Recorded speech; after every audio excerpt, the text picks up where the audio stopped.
नमस्कार. आज मी बनवणार आहे झणझणीत चिकन खरडा. त्यासाठी कुकरमध्ये तेल घातलं, बारीक चिरलेला कांदा, आलं लसूण पेस्ट परतून घेतलं, बारीक चिरलेला टोमॅटो घालून तो देखील छान असा परतून घेतला. 700 ग्रॅम चिकन स्वच्छ पाण्याने धुवून घेतलेलं होतं ते यामध्ये घातलं.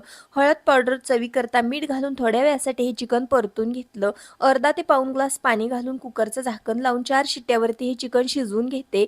तोपर्यंत खरडा बनवण्यासाठी एका तव्यामध्ये कमी तिखटवाल्या आणि जास्त तिखटवाल्या मिरच्या घेतल्या. लसूण, आलं आणि ओलं खोबरं थोडंसं तेल टाकून भाजून घेतलं. थंड झाल्यानंतर कोथिंबीर घालून पाण्याचा वापर न करता हे मिक्सरला वाटून घेतलं. त्यानंतर चिकन पण छान शिजलेलं होतं. कढईमध्ये तेल घातलं, त्यामध्ये बारीक चिरलेला कांदा, बनवून घेतलेला खरडा परतून घेतला. थोडीशी हळद पावडर घातली, शिजवून घेतलेले चिकनचे पीस आणि मीठ घालून याला थोड्या वेळासाठी परतून घेतलं. हा चिकन खरडा मी सुक्का बनवत आहे, त्यामुळे चिकनचं सूप घातलेलं नाही. तुम्हाला जर का थोडंसं ग्रेव्ही टाईप पाहिजे असेल तर चिकनचा रस्सा घालू शकता. झणझणीत चिकन खरडा तयार आहे. नक्की ट्राय